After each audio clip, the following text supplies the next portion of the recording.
Hello and welcome back to the Tea and Soju Cdrama podcast, your safe spot for Cdrama chatter. I'm your host, Liliana, and it's time to sit back, grab your tea, and let's chat Asian dramas. In today's episode, we are doing a review, and I'm very excited because I'm finally going to sit down and review the Chinese drama Blossom. Now, just some housekeeping. If you like the podcast, please like, share, and subscribe on the platform you listen on. That really helps the podcast reach other listeners. For more content, check out Patreon, where you can find behind the scenes, first impressions, movie reviews, and more. Finally, if you would like to chat to me or find a community, check out Discord, Instagram, and other socials. The link is in the episode notes. So, how are you guys doing? It's for you guys, it would have made no difference whatsoever, but this is actually the first time that I'm sitting down and recording. It's now the 19th of January. I hope you guys have had a good start of the year. Because obviously Tea and Soju came back on the 8th of January, but those were all pre-recorded episodes that I had done last year and queued up for the podcast so I could have a little bit longer of a break. And thank this, because unfortunately it's been not the greatest start to 2025. Like you guys know, or if you follow me on socials or if you follow me on the podcast, you know that I actually went back home for Christmas and I got to spend Christmas and New Year's there, and it was really, really lovely. We had a wonderful time. And then we came back, and within a week, unfortunately, we had a death in my partner's family. So we had to rush back over to Portugal, and not for the nicest reasons. So we were down there for 3 days, so we could attend the funeral. So not the best start of the year, unfortunately. I also got fairly sick when I came back. My throat is still not great. So we're gonna see how this goes. I'm hoping I can get through this recording. Because I really wanted to talk about this drama, but unfortunately this was actually planned to release a little bit earlier, but I had to like jiggle things around because my voice just was not up for it at all. And, I was having coughing fits every 10 minutes. So we'll see how this goes. Hopefully, I can get through it. I may have to pause 3,000 times during this episode to sip on my tea. And I actually want to talk about this just before we get into the episode. This is the last little thing that I'll do in the introduction, and then we can get into what we're here for today. So I'm actually going to try and get back to, because I really liked it. To talk about like the tea that I'm sipping on when I sit down to record these things. And today I actually bought some tea while I was back home, which I don't often do because, first of all, it's way more expensive than buying it in the UK. And although Portugal does drink a lot of tea, some people may think not, but actually we do drink a lot of tea. A lot of people do. We're just geared more towards coffee. That wasn't always the case. I think we're pretty even. There's lots of people that don't drink coffee back home. So there is lots of teas, and there's this one tea, and it's literally called Tea Shop. And I came across it while I was in Portugal meeting Tanya for the first time. So Tanya is a fellow listener, and we found out that we're both Portuguese, and we're going to be back home for this at the same time. So we met up. You might have seen the pictures over on Instagram. We had a grand old time. We went for Korean barbecue together, and then we went to this tea shop, and because I had already been there. And there's this one tea, and they call it the rhubarb's Portuguese delight. When I tell you guys, this thing is delicious. It is delicious. It's a rhubarb's tea, and it's meant to emulate the taste of a pastel de nata, which is the Portuguese custard tart. Now, if you've had these Portuguese custard tarts, they are delicious. I'm biased, but I absolutely adore them. They have to be warmed and they have to have cinnamon on top. That's my non-negotiable. That's just, I don't make the rules. That's just how it has to be for me. And I absolutely loved this tea. So it's, like I said, a rhubarb's tea. and it's got cinnamon in it, and it's got rosehip seeds, barley malt as well, marigold petals, and other aromas. And I love this thing. It smells like a Portuguese custard tart, and it tastes like one too. So that's what I'm going to be sipping on, hoping that this tea helps me to get through this recording a little bit better. But yeah, I think that is everything for the introduction. And now let's get on to the review. So, today we're going to be talking about the Chinese drama Blossom. Now, Blossom came onto the scene right at the end of 2024 and it blew people's minds away, mine included. I ended up having almost 10 A4 sized pages worth of notes. So, yeah, it was hard to choose what I was going to talk about in this episode. And that's why I decided there's no way I want to do this as a guest spot. I really just want to do it as a solo review.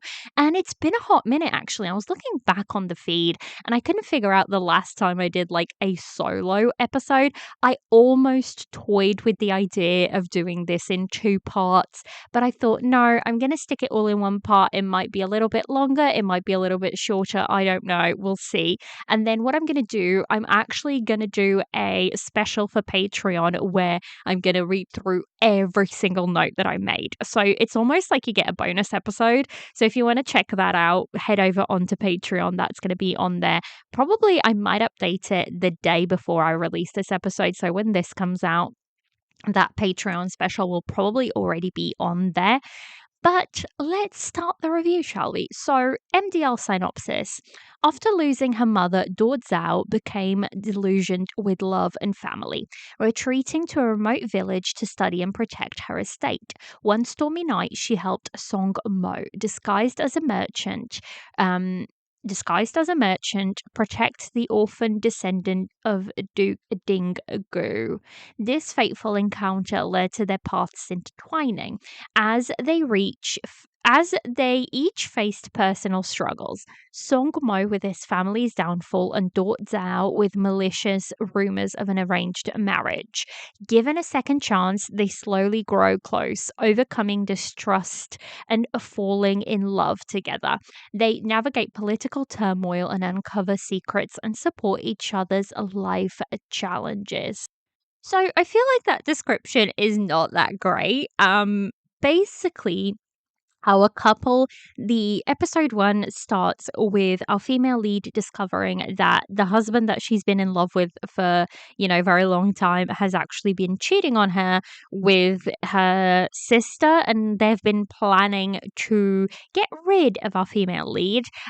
Song Mo, our male lead, he's basically gone down the wrong path and he has rebelled and he's reaching a rebellion and everybody is up and against him. And basically, what happens is these two meet, their paths do intertwine, and they then become intertwined in a way that basically in the first episode both of them die, and our female lead goes back in time and she goes back to before when she was married, and obviously she goes back to actually very, very young. And I will say right away, actually, that's a comment I must make. The younger girl who played our female lead, as her younger version, was so ridiculously good. I really, really liked her. I'm just gonna see if I can find it. I don't think I can find her on the MDL list. I'm just having a little look to see, but she was so incredibly good. I really, really liked her. I thought she was great right from the beginning, and I was absolutely here for her character and the way she played it. I thought she did so good. I found her. So she was played by Liu Jia Shi. So she plays Do Zhao or Gu in her young version. So when she goes back in time, this is the character she goes back to. And like I said, I really, really liked her. I thought she did such a wonderful job, and I really wanted to, put that out there before I forget. So she goes back in time, and it's basically like a redo over. Now, I'm going to get this right out the way people, a lot of people immediately thought that this was very similar to The Double, and a lot of people started comparing it to The Double. Now, arguably for me, I think they have similar starting points because both our female leads go back in time. No, Blossom, our female lead, goes back in time, and The Double, our female lead, assumes a different persona. It's different stories. Yes, there is an element of revenge in Blossom, but it's really not that big. So I think they are very distinctive stories. They might have some very, very, very small similarities, but I don't think they're the same. So when a lot of people, I had a couple of listeners asking me, so do you think it's comparable? Now, to me, they are both my top dramas of 2024. I think they are both ridiculously good. If you want romance, go for Blossom. If you want revenge, go for The Double. I think that's the difference. The Double is way more heavily reliant on the aspect of the revenge and the female lead story, and then, moving on to the male lead story. But it stays fairly focused on our female lead. And their romance is such a tiny, tiny, tiny piece of the whole set. Whereas Blossom, the romance is it. Like, there is a lot of politics, there is a lot of moving pieces, there is a lot of story, and like the second half is way, way, way more the male lead story and how like they're trying to resolve what's happened to him. But overall, Blossom is a romance. I would consider Blossom a romance drama, a romance historical drama, whereas The Double, I wouldn't necessarily consider it or champion it as a romance drama. So both are very good for their own reasons, and I thought I would touch base on that because I saw a lot of discourse about this when this drama first came out, and I was like, I don't think we should be heading down that road necessarily. So let's talk about some of the reasons why I was so excited about this drama. The first thing being is the director. So the director is called Zhang Qingji. Now, he is the director for a lot of things, but he is very well known for being a director that does short format dramas, and he's very good at it. He is a really, really good director. He's a director that I will look out for. And this is actually going to be an aim for 2025. I really want to try and get behind the camera and see more of like the working crew and try to pay a little bit more homage and to them as a whole. So this is a starting of that. I adore this director. I think he's so incredibly talented behind the camera. He knows how to direct actors, not just the way the drama is shot, but if you watch the behind the scenes, he truly gets up in there and he directs the actors to the point where when there's a kissing scene or anything like that, he is telling the actors, do it this way, move this way, and it really comes through on camera. It makes it look so incredibly majestic and so incredibly beautiful to the eye that he just knows his stuff. So, just some things that he has directed. So he directed the 2023 Butterfly Lover, which is a short format drama. It is a tragedy, so go in with that in mind. Beautifully shot, absolutely stunningly shot. Is it Butterfly Lover that's the tragedy? No, ignore me. It's not Butterfly Lover. I don't know what I'm talking about anymore. So Butterfly Lover it does have a good ending. Let's put it that way. I'm trying not to spoil it.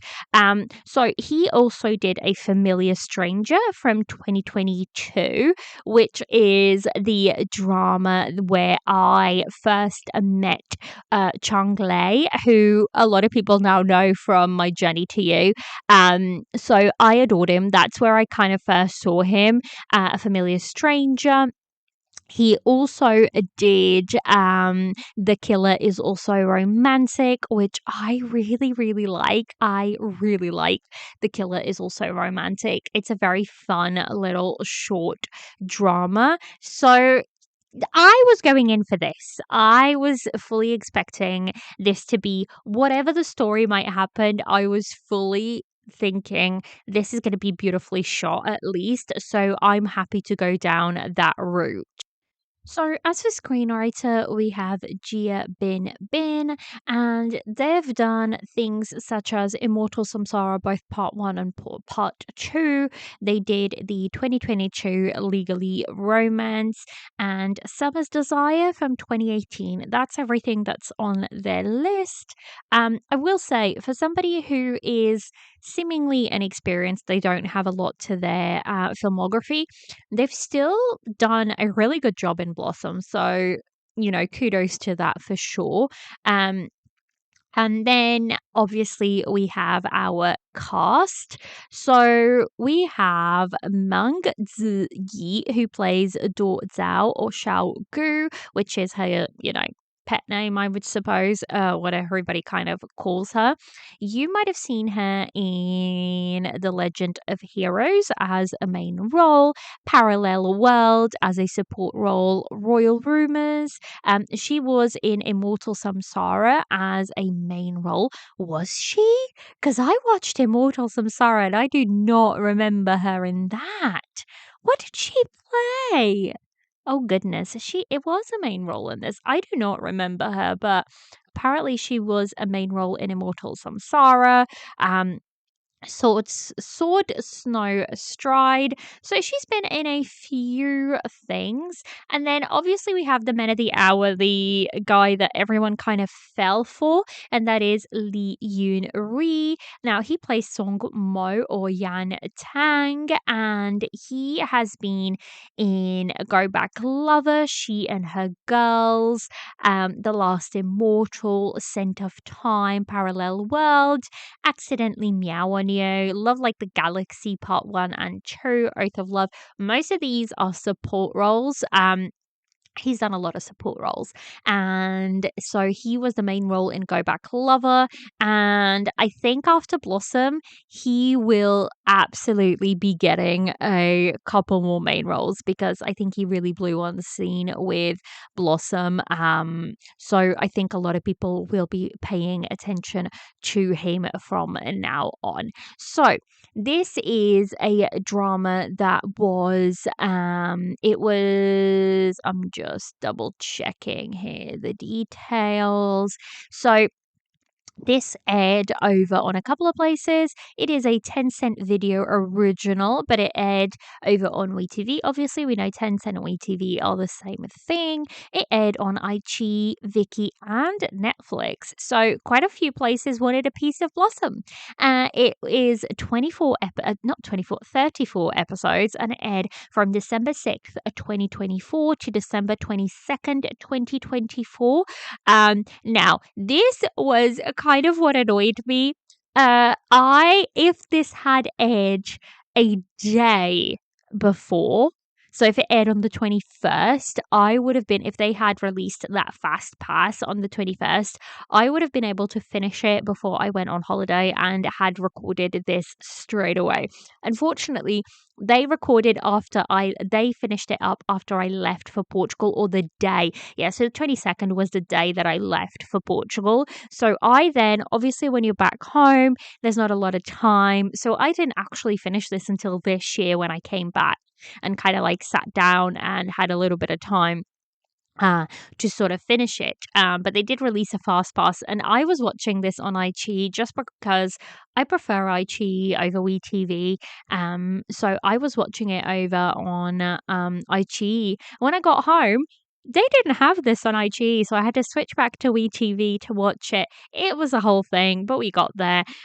So episodes about 45 minutes a piece. So, you're very regular run of the mill episode count and episode length.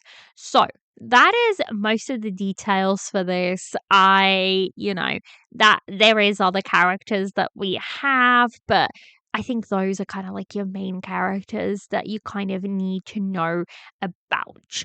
So I'm just going to go through some general thoughts, but before that, so this has an MDL score of 8.9 and a Douban score of 7.6. You may think 7.6 is low for Douban. That is not. That is a fairly respectable score for Douban. Douban is notoriously harsh on scores, and we know that they tend to be a lot lower. But I also think MDL is a little bit inflated on a lot of their ratings.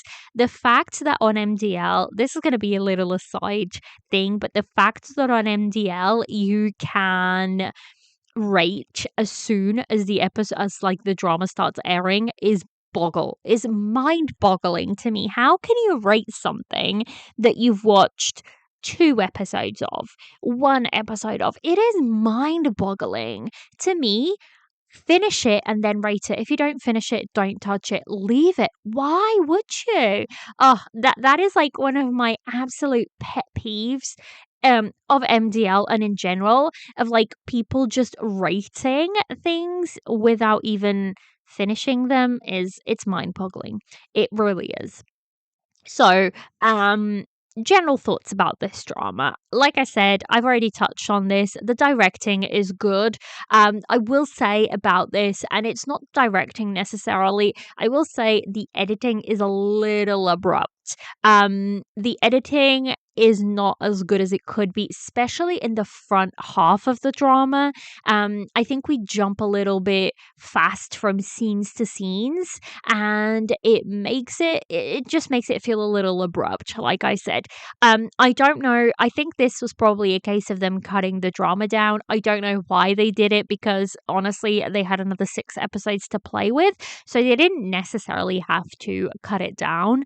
But unfortunately, they did. It ended up being just 34 episodes. And I think, like I said, in the front half of the drama, especially, it felt a little abrupt.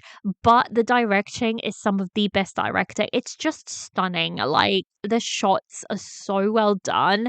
They're innovative. The kiss scenes are beautiful, beautiful in this. The way they shoot fight scenes and everything, I adored it. I think it's truly, truly beautiful. The angles of the camera worked really well for me. So overall, directing in this was really good. One of the things that I did really, really enjoy this was the banter. And it's not just a banter between our main couple, it's the banter in general. We had really good moments between our male lead. I call him the monk. It's the character that used to be a monk in the first lifetime. So and he's still a monk in the second lifetime, I think, or he's on the way to being a monk in, the second time we go um to do this life. And the banter between them is just so incredibly good, and that stays good throughout the drama, and that's something that I really appreciate. I really, really, really liked, this is a thing that I put here, and I think this is directing, and it's Lee Yun Ray that does it so well. I think it's a combination of the two, but it's the fact that this male lead looks at this female lead like he's completely head over heels for her. Like, you can feel it through the screen. And that is such a rare thing. It does not happen all the time, but when it does, it's so incredibly special. So, I also really, really appreciated that our CP is ridiculously well matched intellectually. Like, those two go toe to toe so well. It makes for a really good, you know, a really good dynamic, and I really loved that aspect of it, because it doesn't always happen. But I love when there is back and forth, and it's well done in terms of both of them are very smart, or even if they're not ridiculously smart, like on another level kind of smart, but they're both really good at strategize. I can't say that word. They're just both intellectually very well matched, and I really, really appreciate that. For my last general thought about Blossom, I need to talk about some of the costumes. I thought they were beautifully done, especially like Dao Zhao's costumes. I thought they were so well done. I loved all the headpieces and everything. And also, this is a little bit of a spoiler, but guys, I think you probably have seen it. We get a wedding in this, and my God, the wedding is stunning. Absolutely stunning. I loved the clothing in the wedding. So I always say, look, if you're going to give me something, give me a wedding, please, because I want to see the clothes. It's not that I necessarily need to see like the couple married. I just need to see like the wedding and the beautifulness of the wedding. So I had to touch on it because I really, really did think the clothing was beautiful as well in this. So that is just my general thoughts.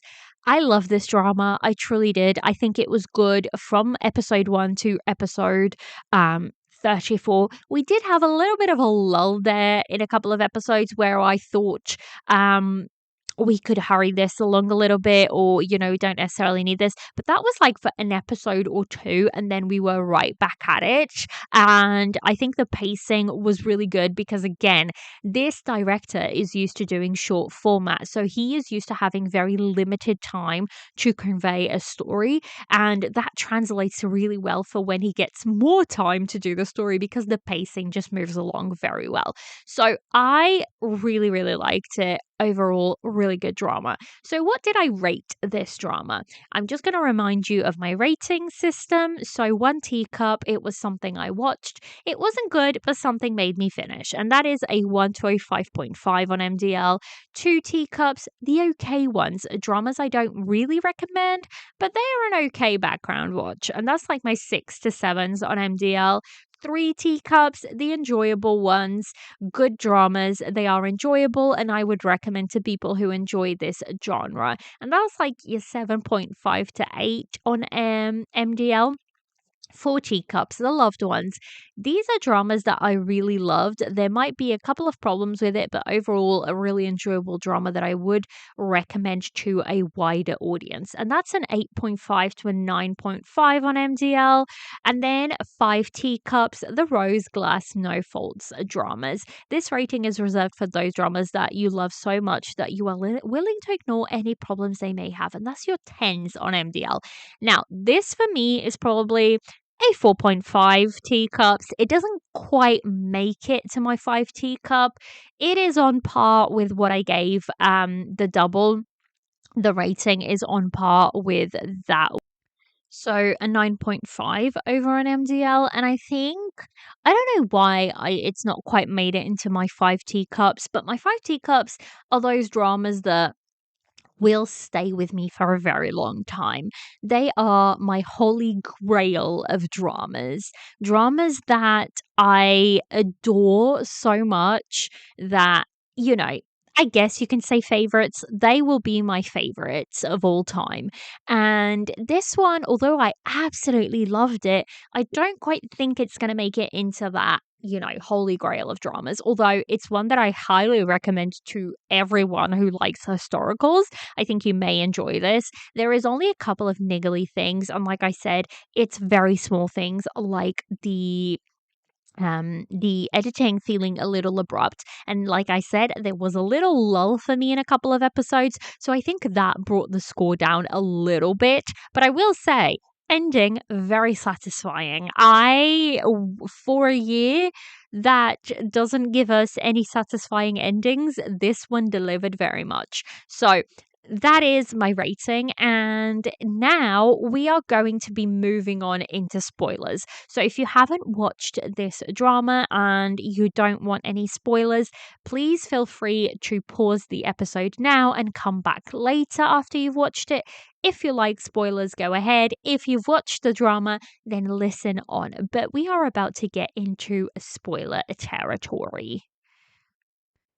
So, for spoilers, how this is going to work is I'm just going to talk about my two favorite characters, which will be no surprise to anybody, my two secondary favorite characters, very briefly, and then we are going to fully go into my favorite scenes because I have a lot to get through, and that is the only way I'm going to be able to get through this episode in one piece with my voice still intact. Let's hope. So, obviously, my favorite character has to be Do Zhao. She is such a brilliant character. She is strong and independent, and I love her. And she's very smart. I love the fact that she is able to use everything that is at her disposal to be able to secure not only herself but people around her. And I really, really adore that. I adore the fact that she is very clear-minded when it comes to looking at situations.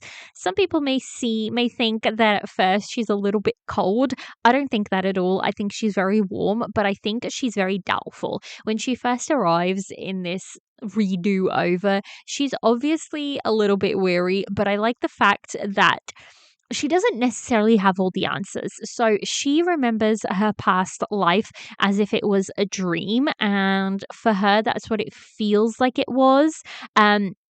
I like the fact that she does not give everybody, like, she gives people a second chance. This is a different life, and she tries to go down the path of seeing what people are in this lifetime. I'm thinking specifically about her relationship with her sister in the second life. I love the fact that she chose to see her sister for what she was in this lifetime and not what she did in her first life. So I really adore her character. I think she's such a beautiful soul of a character. She doesn't really fight with her fists, but she doesn't need to. She fights with her brain, and I think that is just as attractive and just as smart and strong as somebody who does fight with their fists. So I loved her character. Now, when it comes to Songmo, guys, we need to take a break for the beautiful man that Lee Yun-rae is, with that blooming white grayish rippled wig on. Stunning. Absolutely stunning. I so for me, I loved seeing him in that wig, and I wish we could have more of it, but also I don't, because that wig represented his illness and the fact that he was going to die soon. So I'm glad we didn't see a lot of it, but also sad because that is the peak look on him, that slightly disheveled hair with, gray strewn through it. Oh my goodness, it looked beautiful. Had to be mentioned. We had to have a moment for the wig, guys. I mean, we just had to. We just had to. So, Songmo as a character, I really appreciated the fact that this man is doubtful of people, but he also accepts help when he thinks that he needs it, and he is clever in the way that, yes, at the beginning we see he is very fiery, and he spits off very quickly, and he basically chooses to fight with his fists a lot of the time. And I love the fact that Do Zhao comes in and he allows her, because technically he could choose to ignore it, but no, he allows her to positively influence him so he is better able to play the game. I love the fact that he takes the criticism on and he listens to her even before they get together, even when they're just kind of like working together in the first half of the drama. He truly does appreciate her intellectual and her input, and I adore that. I truly do. I think as a character, this man plays a man in love beautifully. He is a slight red flag when it comes to the beginning of the drama, but even when we see him at the beginning, right, when he is in the oust of his craziness, so to speak, because he's been poisoned and the poison is working through his system, and he has bouts of craziness. Even then he chooses to stop and help our female lead when she's running away from bandits and whatnot. I adore that because it shows that there's goodness in him, and he is a truly good person and character overall. So I really, really liked that aspect of his character as well. I think it works so well for the drama. Do Zhao has an okay growth journey, but she doesn't need to grow a lot. Whereas Song Mo, I believe, has a much larger growth journey. He goes from someone who is very quick to judge and very quick to pull out his swords to someone who is calmer and he takes a step back and he chooses to fight with his brain like Zhao does. And I think that is a beautiful thing. I loved his journey overall. So these two characters, I truly adored them. So, for my secondary two characters, they might not be what everybody thinks because they're truly like secondary cast, but I love them. So, that would be the monk. I just call him the monk, guys. I know that's not what he is. So, but he is played by the actor Xie Guang. And I think I've seen this actor in a couple of places actually. I'm just looking up. First of all, this man is very beautiful, very, very beautiful. But he's been in things like such as Dashing Youth, The Spiral, I can never say this. The Spiral, Got a Crush on You. So not a lot. Oh My Emperor. So a couple of things that he's been in, but he plays, I just say he's the monk, but he plays Yuan Tong Ji Yong. I think he's most commonly referred to as Ji Yong. I just honestly call him the monk. And that is it. Also, a guy that can pull off being, having a shaved head. And he does. He pulls it off. Now, my second character that I really, really liked, I don't know, about Ji Young, like, I think his character is very interesting because he's not meant to have any feelings, but he does. I just think he doesn't know what they are. He is a major chess player, and he's the kind of character that you doubt his intentions and you doubt him as a character. And then he turns around and he's like, psych, I've been playing everybody for the whole drama, but in a good way. And I adore that about the character. Like, I think he did it such a good job. So I really, really, really, really liked that aspect of it. So the next character, and the reason I like her is for no other reason than the fact that she is a badass, and I just adored her character, and that is Princess Shu Di. Oh, Shidu, Princess Shidu. She is played by the actress Zhang Yongti, and I just adored her. So she is this princess that is not married. Oh, I think she's either divorced or widowed. It's one of the two. She had to marry for power, but now she lives back in the palace because she's either, I believe she's widowed. I adore her character. I love the fact that she's all about girl power, and she recognizes our female lead in various situations and helps our female lead.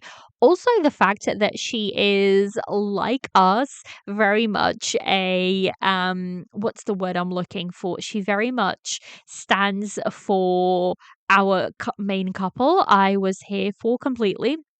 So I really, really liked her. I think she did a beautiful job. So that would be like my two secondary characters that I really, really enjoyed. Now, for the rest of this episode, what I'm going to be doing is now, if you want my full notes, and by full notes, I mean notes on every single episode, you're going to have to head over to Patreon because if I were to do this here, this episode would just be very, very long. And again, I'm still recovering. So my voice is still a little bit wonky. So I thought I would cut down the notes here and talk about things that I really, really loved. In the drama so that we could get through the review. So let's chat favorite scenes, guys. And there is many of them. So the first one that I have down is episode 3. And I wrote down, and also you're going to get a peek into what my notes are like because sometimes it's like deciphering a whole other language because I write this in, while I'm watching in my oust of enjoying these things. So my first one is from episode 3, and I wrote down, love to see our main couple find each other at the festival with masks and having such a good first time meeting. And I put first time meeting in quotation marks because they've met before. He just doesn't remember it, and she remembers him. So it's technically not a first meeting, but it is. they are both very compatible when it comes to understanding each other. So, and that was seen in this very first scene. They kind of like go toe to toe. So they meet at this festival, this Lancet festival, and then they are sitting down next to each other watching a play, and they are going back and forth, and their banter here is just so good. But it also, like I said, shows that they're very compatible because they understand each other and where they're both coming from that one conversation alone. So I really liked that scene. I thought it was a really good first meeting for them, like I said. So, next up, we have episode 4, and I put down the return of the monk. I like his character. I enjoyed his conversation with our female lead about death. Everyone dies sooner or later, so it's more important how you live. And I felt this quote in my bones in a sense. I think sometimes we forget that, life is precious and it's true. Everyone does die sooner or later. So it's important how you live. And I think we have to live for the now and not for the recent future. And I really liked this whole conversation with her because the monk is kind of telling her, you have to live in the present and not be so afraid of what's coming in the future. Because obviously she knows what happened in her first lifetime and she's trying very hard for those things to not repeat themselves again. And for that to happen, she has to have, certain things in motion. So I adored it. I think it was such a good scene. I love the monk. He will just be referred to as the monk. My next scene that I have down is episode 7, and I wrote down Song Mo finding his uncle, that was more like his father dead. This scene was heartbreaking. The acting in this was so incredibly done. Lee and Ray did such a good job with this scene. The beautiful scene of him placing the cloak over his uncle and taking away his wood plaque. Now, this wood plaque is referred to back and forth throughout the whole story. It is a little wooden plaque that the emperor carries, and he broke it and gave half of it to Song Mo's, so the Duke of Ying, so Songmo's uncle, and the other half belongs to the emperor. And it signifies a promise that is between the two of them. And I adored this scene. I thought it was beautiful. I just adored it. It reverts back to how his uncle would place his cloak on him, and it is beautifully acted, beautifully directed. I just truly, truly loved it. And I also wrote down this is also the birth of who Song Mo could become. So this is the event that really, really set Song Mo on a different path. At least it did in his first lifetime. This second lifetime, it works differently because obviously we have Dao Zhao, and Dao Zhao is gonna change things dramatically. So I think, this is where you pinpoint, what Song Mo could become. So, episode 8, seeing the Emperor and male and Duke of Ying's story was so sad. They were truly friends. So, these two truly had such an incredible bond, and I think it hits even more later on when you discover what the emperor did and the fact that the emperor kind of orchestrated a lot of it so that Duke of Ying would follow his son, the crown prince. Risking that friendship and risking that bond for that alone. I I think it hits even more because in episode 8 we do truly get to see the bond between these two and how incredibly sad it is, the way things ended up, and the fact that they were just two youths who wanted to make their country a great one, and it's incredibly sad that that's not the case of where they ended up. So I teared up a little bit watching their story. I thought it was incredibly sad. Episode 8 again, I thought in episode 8, we get a little look at Adore Zhao's business, and one of her businesses is paper making. And I really thought this whole thing was fascinating to watch how they made paper and what they made paper from. I thought it was a really, really good little thread to put in there because does it really necessarily is that a scene that is needed? No, but I think it ties well into the story because by supplying this paper, she also is able to get a lot of secret messages across, and she's able to gather a lot of information. So I thought they did it so beautifully that they added that in for the drama. And it's when the male lead gets arrested and the female lead is the one trying to get him out of prison, and she does. So the note that I have here is male lead being released from prison, doesn't want to see his family, but he goes straight to the female lead, her giving him a cloak and watching fireworks. He says, "Thank you." And she says, I didn't hear what did you say?" And he says, "Thank you again." And then she goes, "The fireworks are quite loud. I can't quite hear you." And she's laughing away. I love this little exchange between them. It's just one of those moments that show again that banter between them, that camaraderism between them, that familiarity that they're gaining between them. So I really liked this scene. I thought it was such a cute scene. The fact that he didn't want to go see his family, all he wanted to do was go see Dort Zhao and be with her and thank her for helping him out of that situation. So then we have episode 9 is the next scene that I have down, and I wrote Song Mo and Dao Zhao playing that he's torturing her in the prison to fool one of the ministers. "You should pretend to scream now." That's what that's what he says to her. And I'm like, this scene is hilarious in various ways. The fact that we think that the trust that they've built is gone, but actually he does trust her and he's playing along with her. And the fact that, it almost has like a little bit of a sexual undertone, this whole scene and this whole exchange where he goes to her and it's the look in Leon Ray's face, the actor, where he goes, "You should pretend to scream now." And it's like, it's hilarious. I love this little exchange. I thought it was so funny, so well done. It was a nice little break from all like the slight misery that we were getting at that point in the drama. And the thing is, I will say the drama does very well when it comes to adding in a slight lightness when we are getting a little bit too heavy. So I do really enjoy that aspect of it. My next scene is episode 11, and it's their conversation by the river.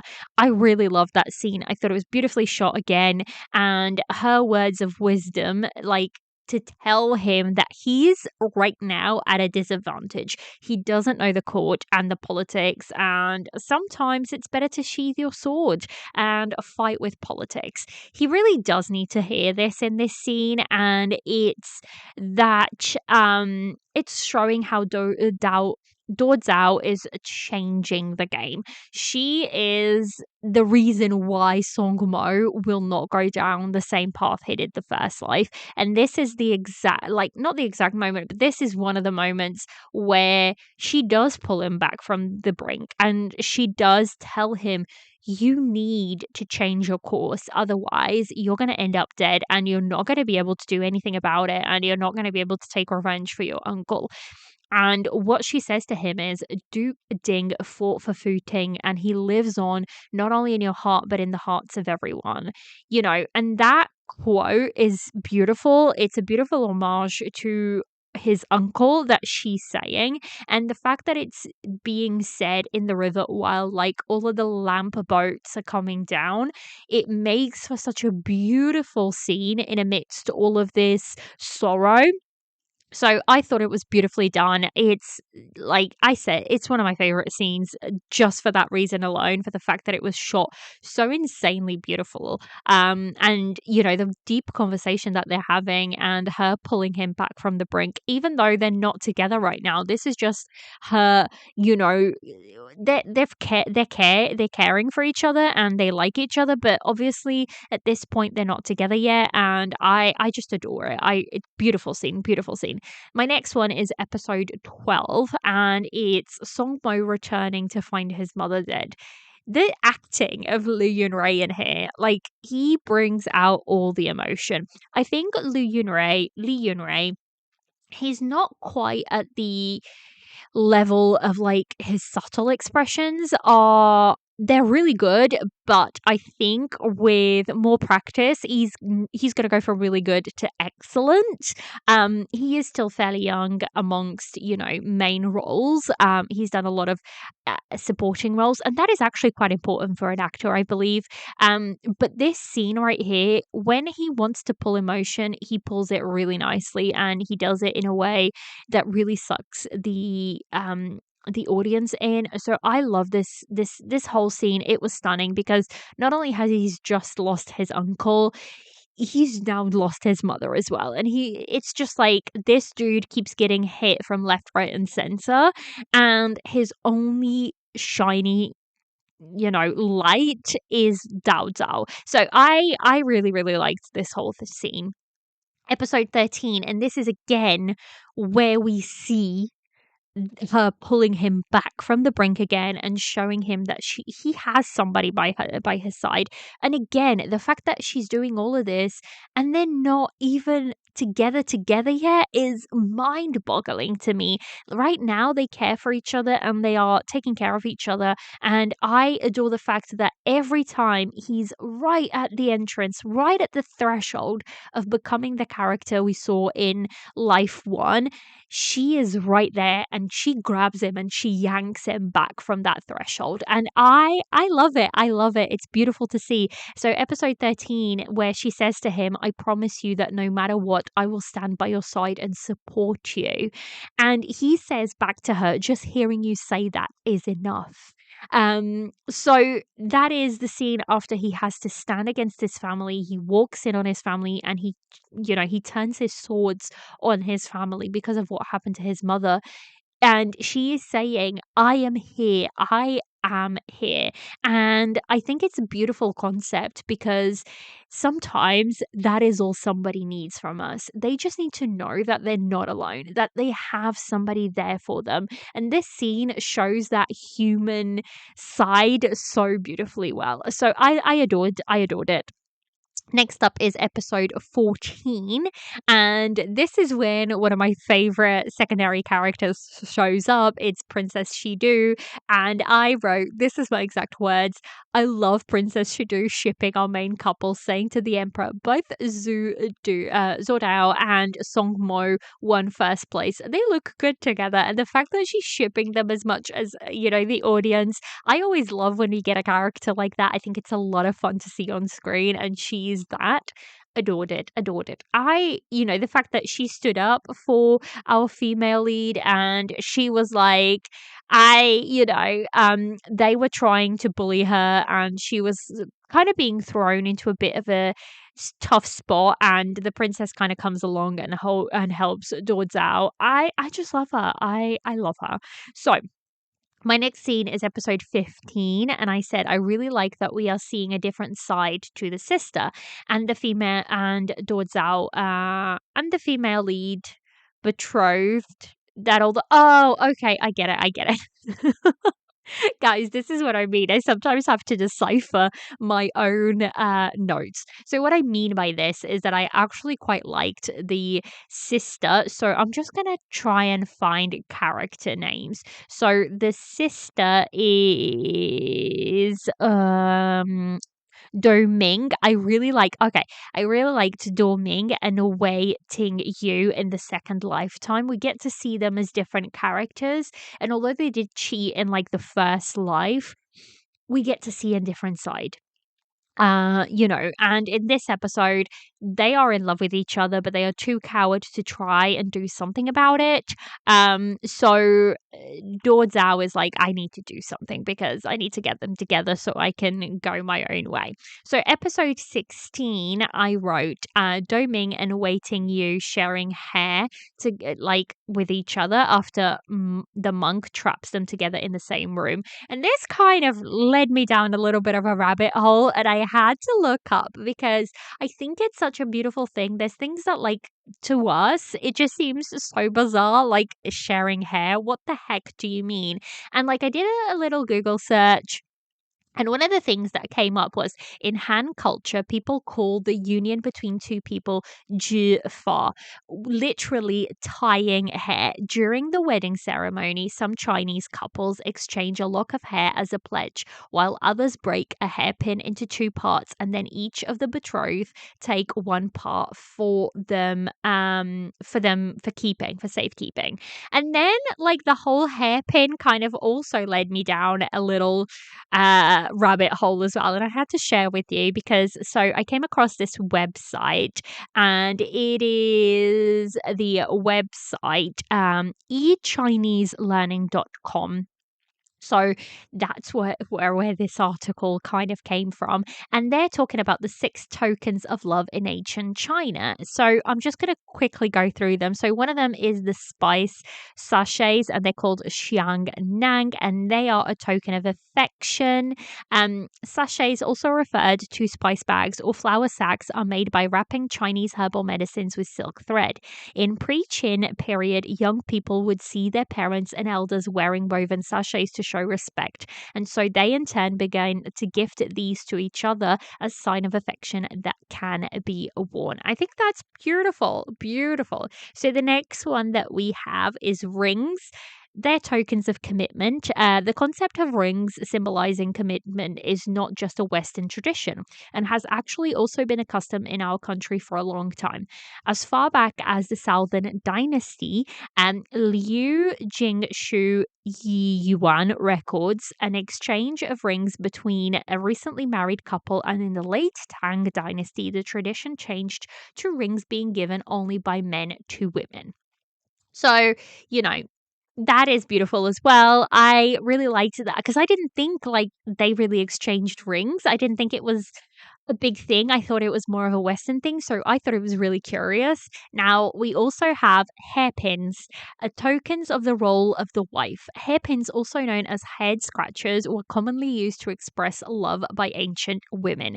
In fact, there are numerous stories about women removing their hairpins to emphasize the importance of what they were saying, or burning their hairpins to show their resolve in letting someone they loved go.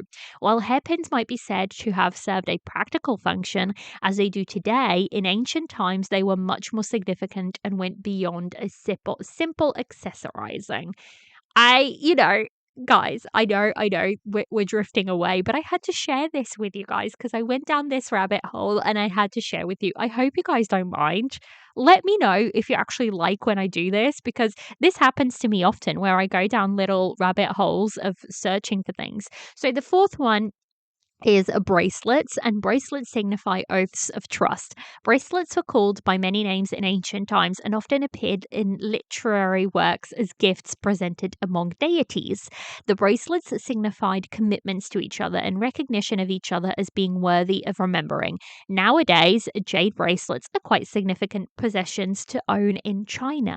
And then the fifth one is jade pendants, representation of gentlemen. The beauty of jade is like the virtue of a gentleman. Jade was a symbol of the gentleman in ancient China. Someone who exemplified the gentleman, paid attention to respect and peace, as well as gentle and distant love. Therefore, the elegant and calm gentlemen of ancient times liked to use jade as a symbol of love, thus appearing restrained and polite, neither eager nor alienated. Goodness, words today. And then the last one is combs. Symbols of lifelong love. Just as combs set hair in order, so did they symbolize a couple growing old together. Giving someone a comb meant that you wanted to grow old with that person, to be entangled for a lifetime. As a kind of tool that does more than just stay with the person, a comb was an intimate gift, one closely tied to the idea of feminine beauty in ancient China, as the ideal hair was seen as being both straight and smooth. In some ways, the focus on hair gave it an outsized importance to men in ancient times. So that is what I went down my rabbit hole and ended up finding the 6 tokens of love in ancient China.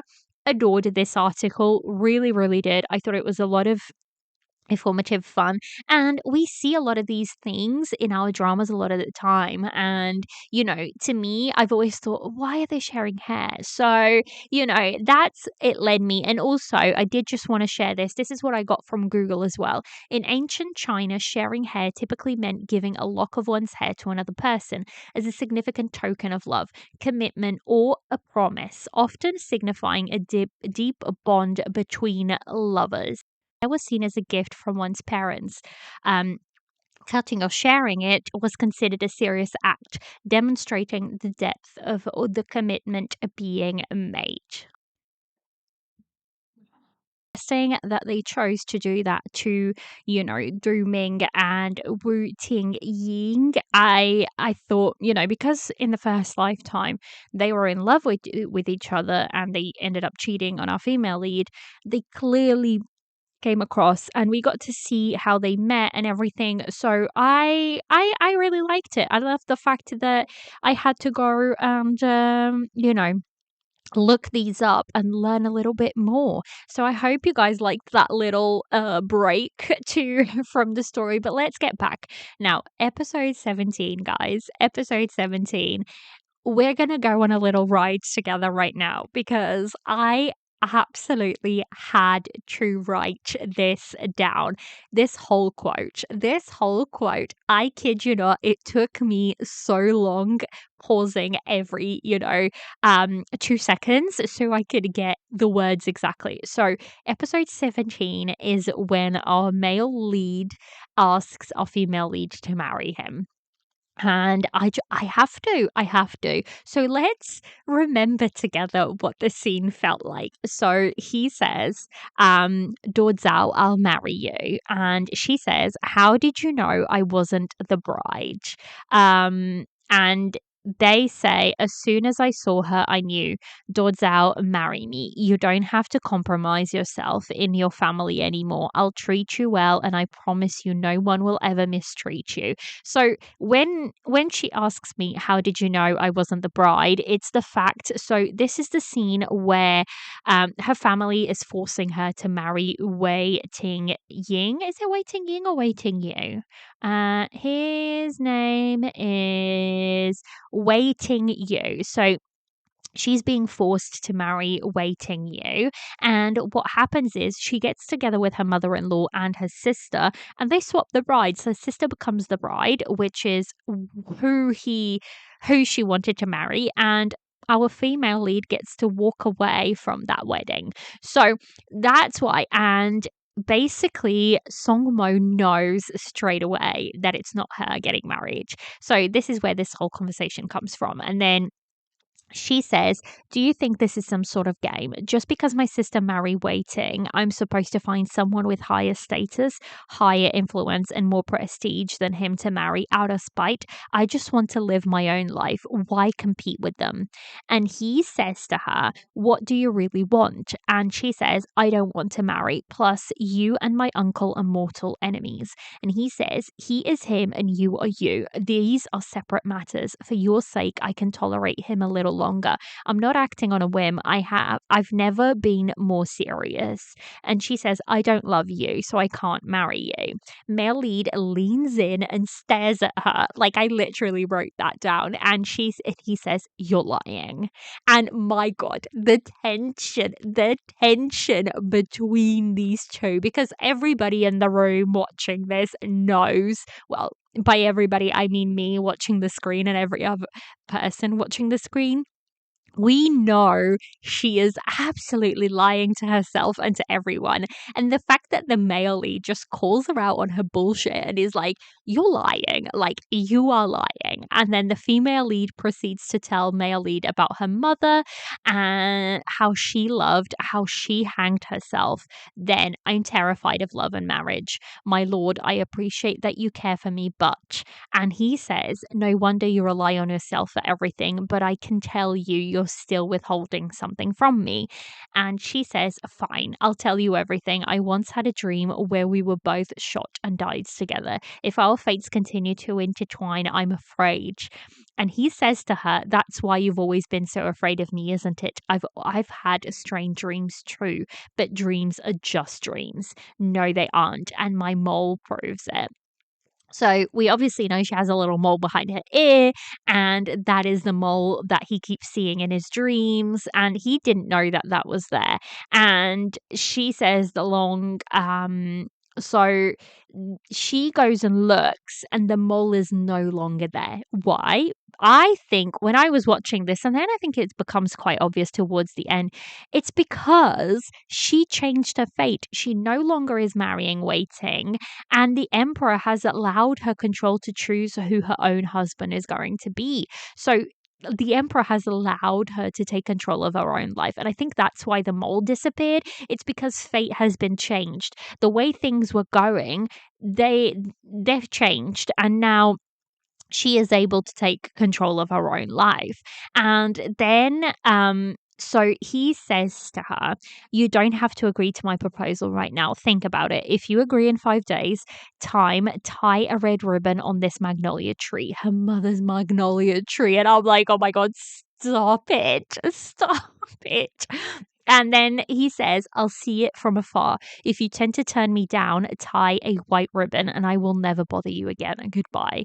And I'm like, I love this scene. The male lead is giving her all the power. He is like, I want to marry you. I want to be with you. Now, the ball is in your court. And he walks away and he gives her the time she needs to think things through.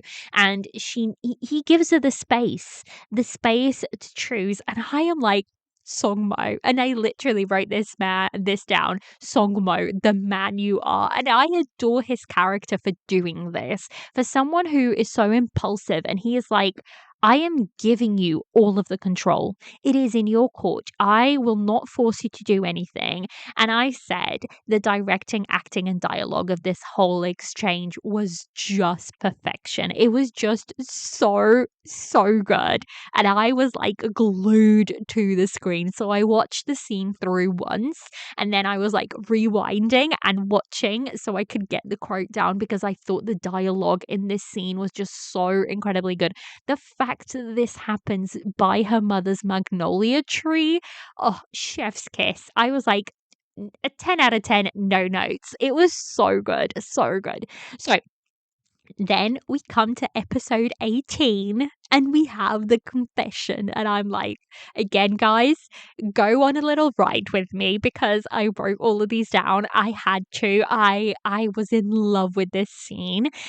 So the male lead says, what are you doing here? It's dangerous. Basically, if you don't quite remember what's happening in this scene, there's a fire. He's trying to save people. First of all, can we just appreciate the fact that he's walking out of the fire with a puppy in his hands? A puppy. I was speechless. I was like, oh my god, this man is going into a burning building for a puppy. Can he get even better? So this is what's happening, and she rushes over to like help him, and because she's so incredibly worried about him, and she's thinking, oh my god, I never got to tell him. He's not gonna see that I want to marry him, that I put a red ribbon on the tree.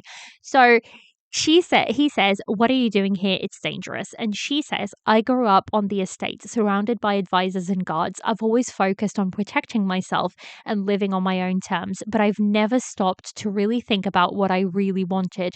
But just now I realize it. Songmo, I like you. Deep down, I think I've always known, but I was always afraid, too afraid to face you, to face a future I couldn't control. But now I'm even more afraid of you losing you.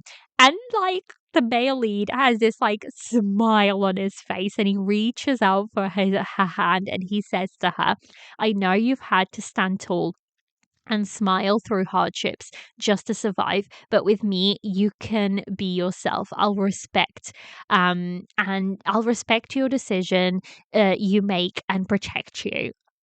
I'm like, Songmo, the man that this man is, like, seriously. And then she says, however, I might not be a good wife. I can't follow the traditional husband leads wife obeys rules, but I'll try my best to be your best partner. And this line right here is very important because she is saying to him, I will not be, the type of wife that is going to blindly obey you, but I will be your best partner. And I'm like, this is what a wedding, this is what a relationship is. We don't want blindly obedience and whatnot. And this goes with everything that her character is. And the fact that he replies to her, good, that's good. I won't let rigid traditions bind you. If you fear the 7 grounds for divorce, I'll write you 7 promises instead. And this then goes to their hug, and I'm like, the directing here, there's a whole burning building around them, and they are just in their little bubble, and I'm like, oh my god, I loved it. But also have to take a little break here for the fact that I had no idea what the 7 grounds of divorce is. So 7 grounds for divorce. So I was like, I need to do me some little googling again because I don't know what this is. And this is what Google gave me. The so called Code of 7 Criteria for Divorce included disobedience to in laws, failure to bear a son, debauchery, grave infirmity, jealousy, excessive chattering, and thieving. If a wife violated any one of these, the husband could divorce her. And I'm just like, excessive chattering. I would have been divorced so quickly, so quickly. But here we are. That's the 7 code of 7 criteria for divorce. And I was like, I was curious, so that's what I got from that. So my next scene is in episode 20, and I wrote down the bath scene where she helps to bathe and sees all of his scars. And she says to him, these scars were earned for the country and the people, and you got this scar in your shoulder because of me. You've got nothing to apologize for. Yantang, when 2 people share a life, the most important thing is to make each other feel comfortable and at ease. From now on, no matter what happens, let's be honest with each other and face everything together, okay? And he says, all right, I promise. And it's such a small scene, but I think it was really important for her to validate that to him. And I adored it. Adored it, loved the whole scene. This comes after obviously they've already gotten married, and I adore the wedding. I think it was such a stunning wedding. But yeah, like I said, guys, I need to consolidate the things that I talk about. Otherwise, I'm going to be here for 5 hours, and I don't think my voice can take that.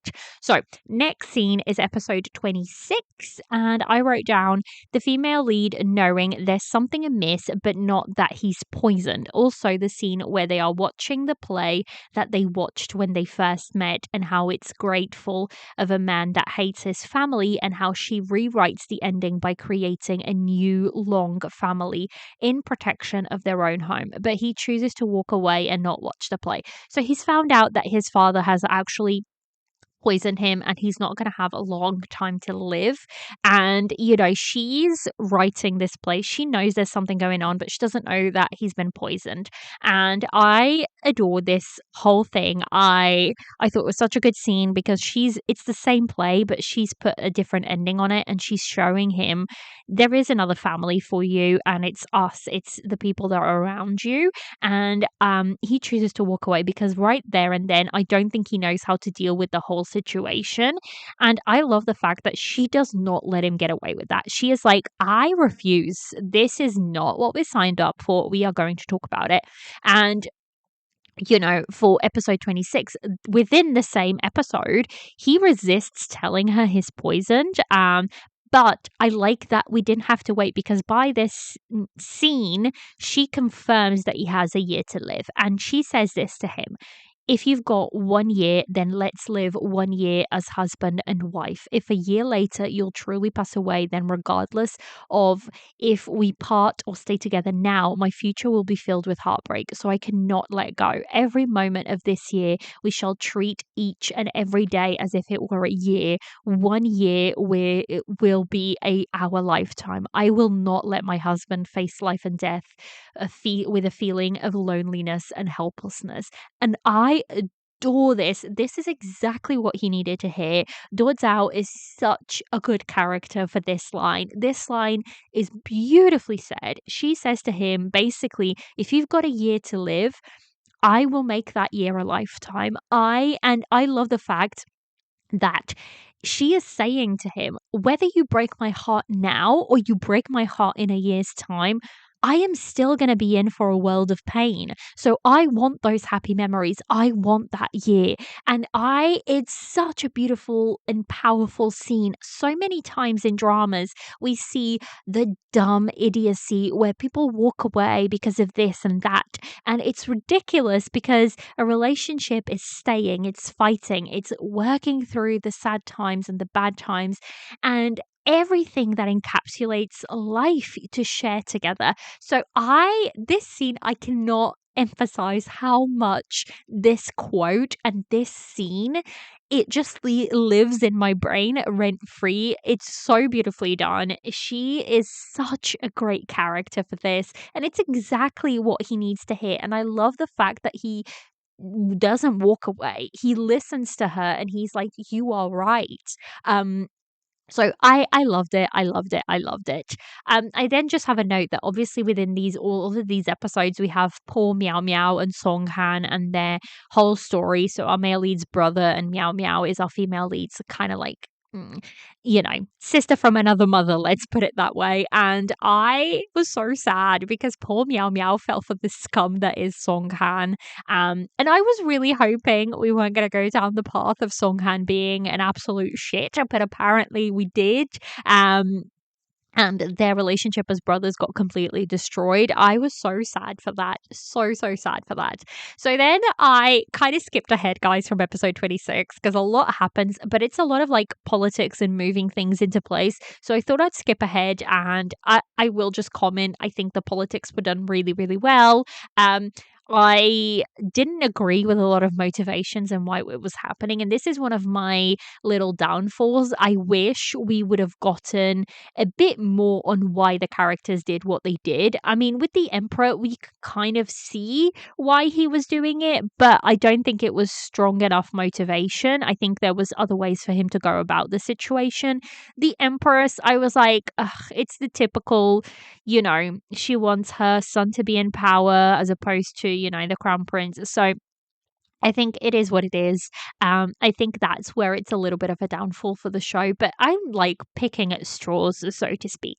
So, episode 33, I wrote down, I love the little detail that in the battle, Song Mo still uses his double swords, whereas his brother uses the spear. It's a direct comparison to the first episode when Song Mo went astray, he used the spear. And I said details matter so much. And I'm like, it's such a small thing. It's such a small thing. But Song Mo, if he were to take that spear, he would become the man that he was in his first lifetime. So I love the fact that we have a direct comparison here, and he holds on strong and he stays with the swords. So this whole fight scene was really good. I really liked how it was directed and everything. And then we come to episode 34. And I said, beautiful how it's the Emperor and Uncle who gave Song Mo his two swords. And it's now the Emperor who's accepting them back so he can go and rest with his wife and child. I love this scene. I thought it was beautifully done. So yeah. And then episode 34, I loved how it was Meow Meow who dealt with Song Han, his death blow. Also, where he died absolutely looks like the place where, oh yeah, I put this down because I was like, is this just me or the place where Song Han dies? Does it look like where the double CP made their last stance against the evil second male lead? So it's that scene where she comes in riding on a horse to save our male lead. That scene, and like the second male lead is up on the wall with a bunch of like guards, and like she's like, here's your backup. That scene right at the end of the double, I feel like that's the same place where Song Han dies. Please let me know if you think that's the same, or am I just being crazy here? But I totally do. And also that's another thing, we don't really see, so we just see Song Han like there. We don't really see whatever else happens to him, and I wish we kind of did. I'm guessing he's dead, but who knows? Episode 34, I said, when our CP, so our main couple, meet again after the rebellion, it's again at a corridor similar to the one in their dreams, but this time it's real life and they are alive and they made it through. I loved that, them reuniting after the big confrontation in the palace. I thought it was such a beautiful scene. The fact that it was in, again, a corridor, I loved it. And then episode 34 again. I have a lot of little notes for episode 34 because this is like me talking about the ending, I suppose. 34, I like that the Emperor gives Yan Tang the cure. The one that could save the Emperor, but the Emperor's already dying. Like, it's time for him to hand the baton to the next generation. And he's hoping that Yan Tang will help the Crown Prince, and that together they'll bring a new dawn, just like the Emperor and Dukading did. It's a nice comparison between the two. I really liked it because obviously we now have um Song Mo and the Crown Prince kind of working together, and I think they are the next generation to kind of take the baton from the Emperor. And yes, the Emperor could take that pill and like have it himself and like gain an extra couple of years, but he's dying. He had to send one son to be punished. His Empress is gone crazy. Like, it's time for the Crown Prince to take over. So I love that. I love that we get to see like the Crown Prince, not the Emperor, walk away, and we have Lord Zhao in the background kind of telling you what's happening, and then we have a little time jump to 5 years in the future. I just liked it. I did. And the last note that I have is, this was a satisfying ending to me. We end that scene post rebellion at about 20 minutes left of the episode, and then those 20 minutes you kind of go back and you check in on the characters, and you see, you jump 5 years into the future and you see what's happening with every character, and I really like that. I love the fact that we get to see what's happening with them, how they're doing, and what's gonna, we get to see our little couple, and we get to see them with a child, and they have a little girl who is full of energy, and the fact that they comment that Dodzao comments, raising a child is much harder than doing business, and Song Mo kind of comments, oh my gosh, raising a child is much harder than doing war. So I was like, this is hilarious because she's very energetic. She takes very much after her parents. So it's a beautiful scene. I loved it. I love that we got to see her and the Crown Prince's kid together at school. That was like a little, great look into the next generation, so to speak. So I was happy. The last scene is of our couple finally going to see the mountains and having a picnic. And it was just beautiful. I like that we got to see the grandma and the dad, and we got to check in on the characters, her maids and everything. And we got to see them, and we got to see what everybody was up to. So it felt like a satisfying ending to me, bar a few little niggly bits. Like I said, I wish we would see more of what happens to Song Han. He deserves, a couple more beatings or whatever. I feel like because we hear, but we don't actually see what happens to the second prince, or the empress. We kind of hear what happens to the empress, but not really, because it doesn't really get decided. So I wish for the evil shakers and movers that we would have gotten a bit more resolution, I suppose. And I feel like that's probably what knocks down a little bit of a score for me. But it is like a niggly thing. It's not, in the grand scheme of things, it's really not that big of a deal. But that is it. I loved this drama. I truly, truly did. I think it was such a beautiful drama. It is one of my top 2024 dramas for absolute sure. Um, Again, together with The Double, I feel like they were my two top dramas of 2024. Let's hope 2025 brings us better tidings and better dramas in general. Um, Guys, I hope this episode goes out okay and the sound is okay. There might be a little cut here and there simply because I've had to stop so many times. Again, coughing fits. I'm still not completely recuperated, but I hope it's not too bad and that you guys enjoy it. If you watched Blossom, let me know what you thought. Send me a message. Like I said, I always love hearing from you guys. Send me a message or leave a comment on Spotify. If you're listening over there, I can actually comment back to you guys now. So I hope you guys have enjoyed it. Let me know your thoughts, and I shall catch you next time. Bye.